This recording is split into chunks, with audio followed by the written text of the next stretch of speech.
patients, dying patients, and talked to thousands of them on their deathbed. What people really care about at the end of the day or at the end of their lives is being true to themselves. They wish they had the courage to be themselves, or they wish they had the courage to be disliked or just genuine and a human being instead of living this fantasy life or the life that other people expected of them. And when it comes to perfection, it like no one says, "Oh my God, I'm so glad that I, whatever, waited to do something that I really cared about because I really wanted it to be perfect and I delayed it for years and years," or "I never got around to it because I wanted it to be perfect." No one ever says they're so glad that they did that. Everyone, not everyone, the majority of people who do have regrets say, "I wish I'd started sooner. I wish I had just taken a risk. I wish I had just allowed myself to be like, you know what? I'll figure it out along the way." And I think that is such a wonderful perspective for the rest of us who maybe are years and decades away from our deathbeds, to be able to learn that and be like, okay, those people have epiphanies. They know that their time is short. They know that there's like a clarity that comes with knowing that you don't have very long to live. And it provides a perspective that when we, in our normal daily lives, school pickups, or like taking care of our business and trying to work out and eat right and all this stuff, that kind of gets blurred sometimes because we're so caught up in the moment in our own lives. And so if we can take a step back and be like, whoa, whoa, whoa, perfectionism, no one cares about it at the end of life. No one, absolutely no one. What they do care about is that they wish they had started sooner. They wish they hadn't let it have such a big hold over them. Welcome to the Mom Founder Imagination Hub, your weekly podcast to inspire you to dream bigger. Plan out how you're going to get to that next level in business, find the energy to keep going, and make sure your creative juices are flowing so that this way you get what you really want rather than having to settle. Get ready to discover how mom founders have reimagined entrepreneurship and motherhood. Ever wonder how they do it? Tune in to find out and stretch yourself by also learning from diverse entrepreneurs who might not be moms, but who have lessons you can tailor about how you can disrupt industries and step way outside of your comfort zone. I believe every mom's superpower is her imagination. In this podcast, I'm going to give you the mindset, methods, and tools to unleash yours. Sounds good? Then keep listening. Let's talk about perfectionism. Stick around if you are like a lot of the mom founders I've supported. So you have documents on your laptop saved. Let's imagine an unfinished manuscript. It might be a lead magnet. It might be a list of dream podcast guests. It could be the way that you intend to pitch yourself. It could be the name of different talks that you can do that you've been wanting to get out the door, but you don't feel read just right. This conversation about perfectionism is precisely for you. And I want to be sure that you take the time to really, really hear today's guest. I met Dr. Kathy at Podcast Movement.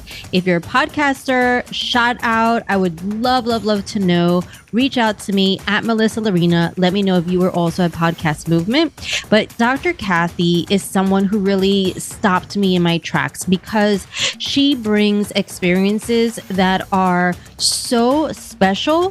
For example, she's cared for so many hospice patients at the end of their lives. And once you have, I believe, those sort of genuine conversations, no bullshit, absolutely unfiltered, there's just no way you can look at your calendar in the same way with any hesitation to put out into the world whatever it is in your heart, whatever it might be. on your laptop right this moment. And if you're watching this on YouTube, you're like literally seeing me point to my laptop and be as expressive as I can, because I want this conversation to really get through to you at 1001 levels. Dr. Kathy is amazing. And I mean, if she doesn't present the case for why you should let go of perfectionism and get out whatever it is that you have on your laptop, or as I call it, go from laptop to live, then I don't know how else to help you. Honestly, Dr. Kathy brings wisdom that I think, again, is just so special, because those conversations between someone who is at the end of their life and a medical practitioner, I mean, they're cherished and confidential, but they are, my goodness, wisdom packed. I also want to invite you, before I start this conversation with Dr. Kathy, as I belovedly call her, I want to invite you to do something that you have never done before, like right now. I would love for you, let's say that you're like driving or running or doing laundry and you're like in the middle of it. It's worthy of stepping to the side. It's worthy of stopping whatever it is that you're doing right now, going to Instagram, go to @MelissaLarena, and I want you to tell me, what is that thing that is currently on your laptop that you've been meaning to get out into the world? What is on your laptop right now that you have yet to press send? What is on your laptop right now that at the end of the day, it's perfectionism that has held you back from completing it? What is that thing? All you have to do is just send me a DM on Instagram letting me know what that thing is. Here's the reason why this works. Accountability, saying it out loud to a stranger or to someone that you've met, it works. When I went to another conference, Mom 2.0, I did this with someone there. Her name is Amanda, and she's amazing. And I told her, I said, I'm going to give you my book, Fertile Imagination, in paperback version, signed for free, on the condition that you actually write your book. And I spoke to her 2 days ago, and she wrote her full manuscript. It is completely off her laptop and out into whoever's going to help her edit it. Like, it works. So I want to invite you right now to do something that you have never done before we get into the conversation about perfectionism, ruining dreams, especially ruining dreams for anyone that has ever felt insecure about putting their real authentic self out there. And I want you to send me a DM with that thing that you've been meaning to get out the door, but has been held in hostage format or purgatory of your laptop. Whatever it is, just name it, DM it to me, because I want to hold you accountable. And it works. Trust me about that. And this is going to be like once in a lifetime opportunity. I invite you as a listener of the Mom Founder Imagination Hub right now, before this conversation continues, to go ahead and send me that DM on Instagram. Details are in the show notes or in the description if you're on YouTube, and tell me what you have intended to get out, but perfectionism has held you from doing so. All right, so let's meet today's wonderful guest, Dr. Zhang. She's a certified integrative life coach and hypnotist, hospice care doctor, and host of her own podcast, the Purpose Filter Podcast, where she shares deathbed wisdom and actionable shortcuts for a more fulfilled life. Here's the thing.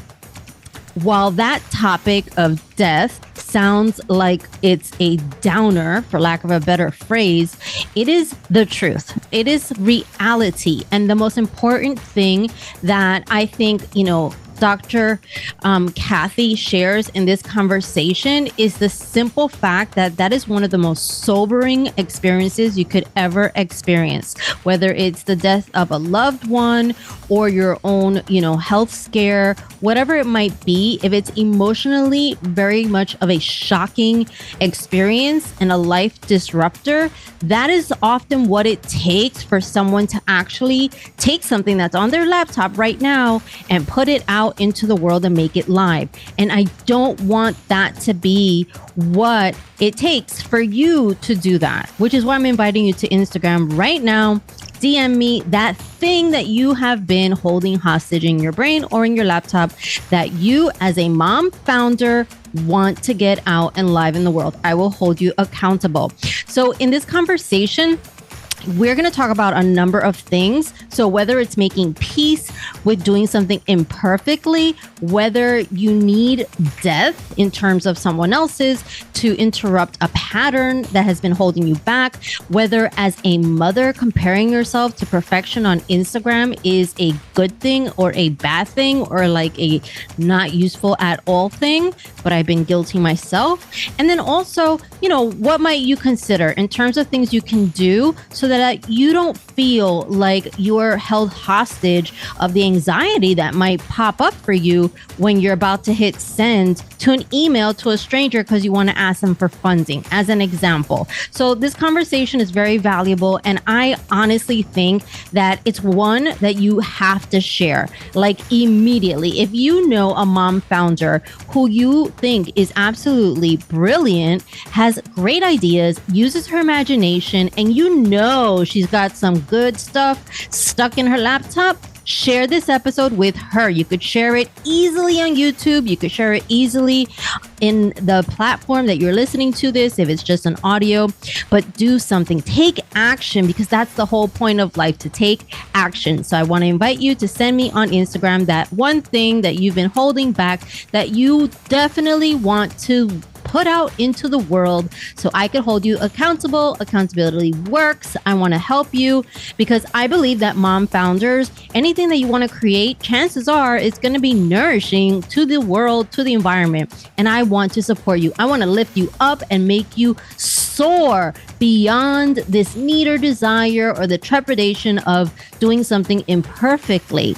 All right, enjoy the conversation. If you want to learn more about Dr. Kathy, all the details are in the show notes or in the YouTube description. And if you want to continue to follow this podcast, it's every Tuesday for mom founders, helping you use your imagination, dream bigger. Go ahead. Just subscribe.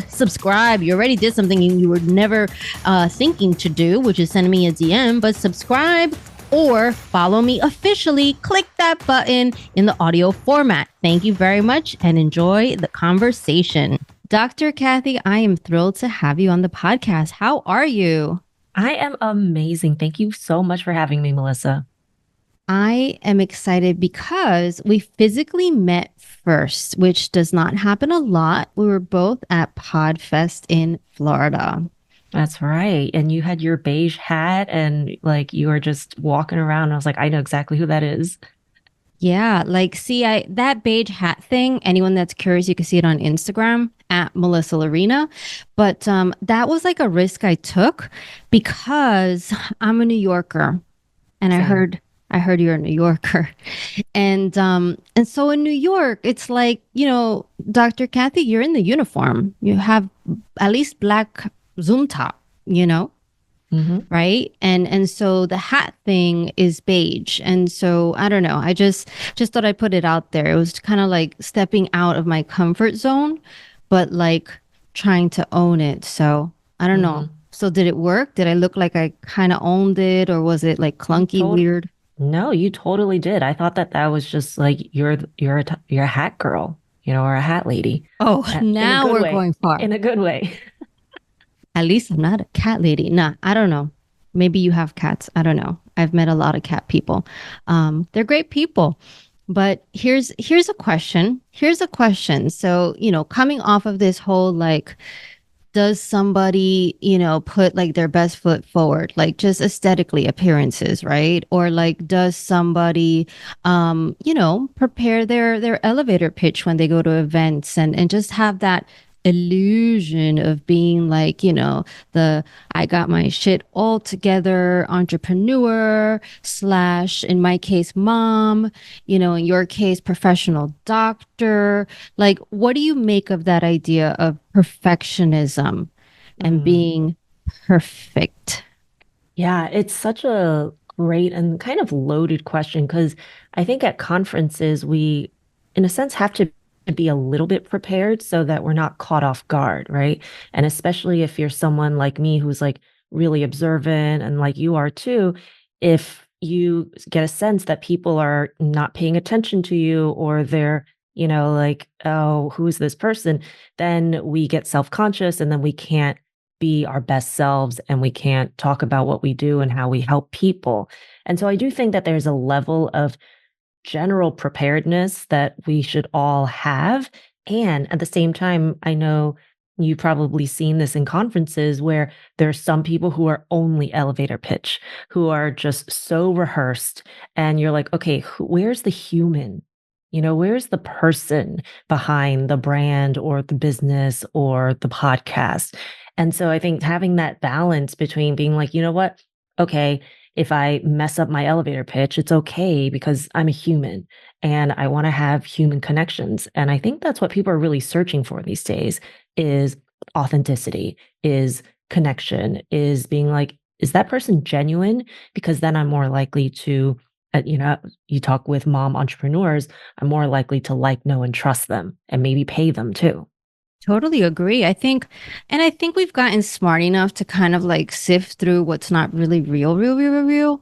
I think anyone can appreciate the fact that, like, let's say you do go on Instagram and you want to present, yourself in a professional manner. Like, there's a place for that and it makes sense. But is that like what you would put in your stories? I don't know. Maybe, maybe not. But I think that relatability is part of it too. It's kind of like, wait a minute, are they on a high horse? Are they like, do they think they're better than me? I don't know if I'm talking just like a New Yorker, but these are like real thoughts that I've had. Hmm. Totally. And I think, there's some people who have big followings, and the person that comes to mind right now is Mel Robbins, right? Mhm. And so she has a big following, and a lot of people are just like, look, she's just like you and I. And she posts relatable content that really isn't related sometimes to what she's trying to put out there. She usually talks about growth and personal development and anxiety. But there was, I think, one reel I saw her put out, which was literally just how she packs a suitcase and she was traveling somewhere and she was like, you know what, at some point if it gets too big, I just sit on it and then I zip it around. And so I remember that reel because I was like, oh, this woman is just like you and I in a sense. And I think that's what makes her appealing to so many people because they also feel that connection with her. That's 100% true. And I think, speaking of Mel Robbins, like there are a lot of reasons why people might not feel as like related to someone like that. But I think she humbles herself to a certain extent, to find that commonality. Like we can all talk about, giving high fives, or we could all talk about, all the other like little tricks that are always science backed, by Mel Robbins. And I think there's the charm there. But what I've seen, and maybe it's just in my scene, literally, which tends to be oftentimes, living in like a really great school district, surrounded by fancy schmancy houses. What I've seen are highly curated, perfect, perfectionist like pictures of families that are so perfectly color coded. I'm just like, wow, that's deep. Or I see, kids that are overscheduled, Mhm. but they're forced to be as perfect as possible. You know what I mean? Like this is what I see and what I notice as a mom. And in business, I would say you see similar things. It just kind of depends what the person is selling, because sometimes you could sell authenticity and sometimes you sell like the ideal life. I'm just wondering from your perspective, the conversations you've had with like real deal people, whether it's people that are literally on their deathbeds, Mhm. or people that have been very ill for whatever reason. I'm just curious, like, what has anybody ever said? I'm really glad I took that family picture where we all had the beautiful beige hues on, and with the background of the beach. No, never, never, ever. And I've taken care of thousands of patients, dying patients, and talked to thousands of them on their deathbed. what people really care about at the end of the day or at the end of their lives is being true to themselves. They wish they had the courage to be themselves, or they wish they had the courage to be disliked or just genuine and a human being instead of living this fantasy life or the life that other people expected of them. And when it comes to perfection, it like no one says, "Oh my God, I'm so glad that whatever, waited to do something that I really cared about because I really wanted it to be perfect and I delayed it for years and years, or I never got around to it because I wanted it to be perfect." No one ever says they're so glad that they did that. Everyone, not everyone, the majority of people who do have regrets say, "I wish I'd started sooner. I wish I had just taken a risk. I wish I had just allowed myself to be like, you know what? I'll figure it out along the way." And I think that is such a wonderful perspective for the rest of us who maybe are years and decades away from our deathbeds to be able to learn that and be like, okay, those people have epiphanies. They know that their time is short. They know that there's like a clarity that comes with knowing that you don't have very long to live. And it provides a perspective that when we, in our normal daily lives, school pickups, or like taking care of our business and trying to work out and eat right and all this stuff, that kind of gets blurred sometimes because we're so caught up in the moment in our own lives. And so if we can take a step back and be like, whoa, whoa, whoa, perfectionism, no one cares about it at the end of life. No one. Absolutely no one. What they do care about is that they wish they had started sooner. They wish they hadn't let it have such a big hold over them. I think I really wish that we could somehow create a scenario where we force an epiphany, right? Like some sort of squeeze page, landing page thing that just like forces us to like be like, holy cow, this is actually it. Like have you in your own practice, and speaking to people, doing your own work, like have you ever been able to get to a place where holy cow, I didn't realize, yeah, this is it. Yeah. And so it's such a great point because one of the things that I say over and over and over again is that, like, when I talk to people who have either lost a loved one or they themselves have had like a life-threatening event or like a scare, or they were in a car accident, something where they experienced near death, they're always changed afterwards. They're like, oh my God, my mom died, and I realized that life is short and I need to finally, I don't know, start writing that book I've always wanted to write.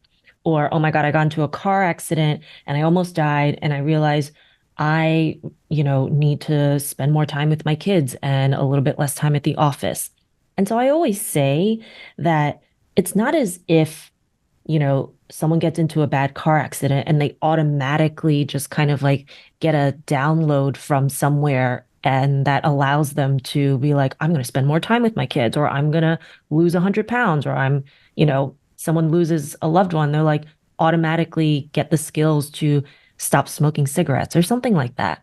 It's really that it's a pattern interrupt. And that's what I do with my clients and talk about, with coaching and hypnosis and all this stuff. What bigger pattern interrupt is there in life to kind of just shake you awake than someone dying, than you or someone coming straight on with death? It's a huge pattern interrupt, and that comes with a lot of emotion, usually negative. But for some people, they're able to turn that experience to something that allows them to grow. And so when you're saying, like, I wish we could just have a landing page or something that would just squeeze us and force us to have that, it's doable for us. It just takes a little bit longer because, to have something to have the emotional intensity as Mm-hmm. losing a loved one, right? Then Mm-hmm. combined with the clarity and the kind of snapping you back to reality, that happens a lot faster, whether we like it or not, with something like death and dying.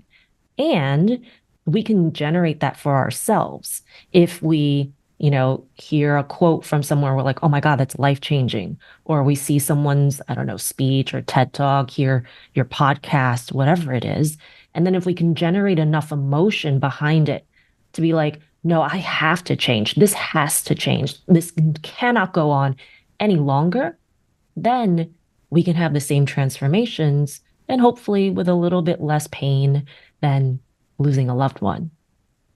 I would agree completely. I think there has to be something that arouses something inside of you. And when I was working on my book for imagination, and I was just in the part where you're doing final edits, for example, I met a mom at the library who had written her own books, and her book didn't get really read by many people, right?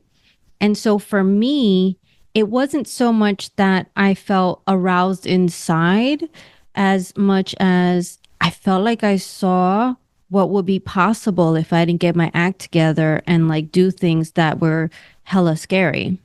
Mm-hmm. It's like I Yeah. saw my future me. It was almost like, now that I think about it, like Scrooge, the ghosts of past, present, future, or whatever. It was like that. It was like, oh my God, this could be me if I don't get the courage, to like start like reaching out to 25 strangers every single day, and that put me in a seat, in a place where I did break my keyboard. Full transparency, I have my external one right here. But like I would tell myself as I was typing aggressively and maybe loudly, I would tell Mm-hmm. myself, I was like, wait a minute, what if this really changes my life? Yeah. And it was her. She has no idea, by the way. It was her that was like, holy cow, that could be me. Exactly.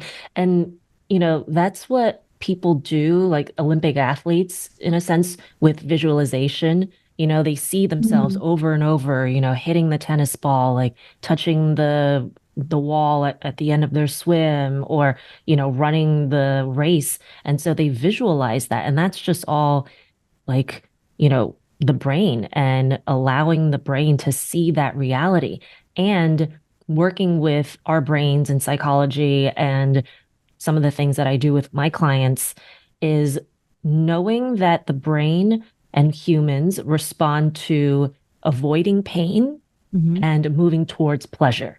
And so for you in that instance, you were like, there's no way that I want to be the person who's like, oh my God, my book didn't get a lot of views. And so you're like, I'm avoiding that pain like nobody's business. And so I'm going to go out and do the things necessary to avoid that painful scenario, which could be a possibility in my future if I don't do the work. Right. And then to have the pleasure of you then being like, you know what, how awesome would it be if this actually does change people's lives? If I think I heard you say, like, I get 100 Amazon reviews and it gets shown to 3 million moms or something like that. And then so combining those two, avoiding pain and going towards pleasure, if we can build those scenarios in our brains, then it makes it more real. Because the brain can't tell what's actually happening versus what you've visualized in advance, which is why sports psychologists do that with Olympic athletes. If it works for them, why shouldn't it work for us? Absolutely. And so it sounds to me, to kind of go back to like being a perfectionist and such, it sounds to me that there has to be then, once you've identified, okay, this is going to bring me pain, let me avoid that. And this is the pleasure that I seek, let me run towards that. It seems to me that then at some point, there's this, okay, it's worth it to make peace with doing something imperfectly, because what we're saying here is that some new behaviors and actions are going to be taking place. And if you've never done something before, you might look like a fool doing it at first. So, what do you think? Absolutely. And what always comes to mind, and what I have to remind myself, because, I'm not perfect and I get hung up on things too, is that if I make it more about myself, let's say, I'm having trouble posting on social media and with my business. If I am like, oh my God, I don't know if it's the right template to use, or is this the best font, or what if the colors don't match with my Instagram grid or something, then nothing happens because I'm in myself. I'm worried about myself, or I'm worried about other people's judgment of me. But then if I step out and be like, wait, what if this helps one person? What if this imperfect, raggedy looking graphic, Raggedy. raggedy looking graphic just is what one person needed to hear today? And what if it helps someone? And then if I step outside of myself, I'm like, all right, you know what? It doesn't matter. It's not about me. We're here to help. We're here to change people's lives. We're here to improve the quality of their lives. And so when we step out of ourselves and we make it about others, then the hold of perfectionism and imposter syndrome and all of these other things just quiets down to the point where that resistance is a little bit lower and we can just take action. Hmm. I'm wondering, so maybe from your own life experience, like, was there a moment where you decided that being imperfect or doing something imperfectly was necessary because you really wanted something? Was there a moment that also demonstrated to you that, holy cow, if I let go of perfectionism, I could really grow my business or be successful in a particular way? Um, I would say maybe, maybe not. So it was a combination of just doing things over and over again and realizing that I wasn't going to die from putting out an imperfect post or email or a podcast episode. And so through that, it was kind of just like, all right, each time I do this, I'm showing myself that I can have my own back by not being perfect, right? It's not that I'm trying to control everything, but it's like if I can control myself, if I can handle my own emotions, if I can regulate my own nervous system, and that's what I talk to my clients about all the time. We can't control the external environment. Moms, you can't control how your kids are going to be. You can try to influence them and nurture them and teach them, but you can't control anyone else. But we can control ourselves. And so if we have our own backs, if we're like, hey, you know what? This might make me really overwhelmed, but I have the tools. I know how to breathe. I know, other things to interrupt anxiety, then that will help with things like perfectionism and trying to grow our business and trying to make an impact on the world. I I would say that I've I've seen other people doing what I want to do and doing it really well, and Mm. then being like, you know what? They have typos in their copy, right? They, have their pictures aren't perfect and polished. They're humans just like I am. They just chose to disregard their desire to be perfect in exchange for having the impact that they want to have on people. And I was like, you know what? If they could do it, like what's stopping me? What's stopping you? What's stopping any of us? What's stopping any of us? Why not us? And I want to see more women of color, more moms, all of these people out there in the world because, and I hate to say this, sometimes they're like, if we only just had the confidence of like a middle-aged white man, you know, imagine what we could do in a sense. Yeah, I agree wholeheartedly. And I think, I mean, there's like obviously like practical things too. So like as I think about my target audience, like let's say you have a business, right? Like sometimes it's also just a barometer of like who you're looking to serve and support and make an impact on. So for me, let's just imagine, mom entrepreneurs and I'm like all self-conscious or whatever of, a post or something that's supposed to be like perfect looking. Well, to be honest, a mom entrepreneur like myself, like one I had a conversation with the other day, we're a lot like messy bun kind of people. And if we are looking at Instagram, chances are we have like really baggy sweatpants and we're running to pick up the kids, and we all have socks that belong to our kids on. Like that's just like my reality. I've worn Minecraft socks, and any mom that says she hasn't is just lying. So you've got to be mindful of that. But when I started my coaching practice and I was, supporting marketing executives in corporations around the world, that is different, right? So like I got called on that. It was like somebody that was working at a beauty company, so that makes sense, telling me, hey, your videos should be more polished and you should use, he didn't say this, but this is what he meant, corporate jargon and stuff. And that's also a signal, right? Is that in alignment with who I really am? Or is that not in alignment with who I can consistently be?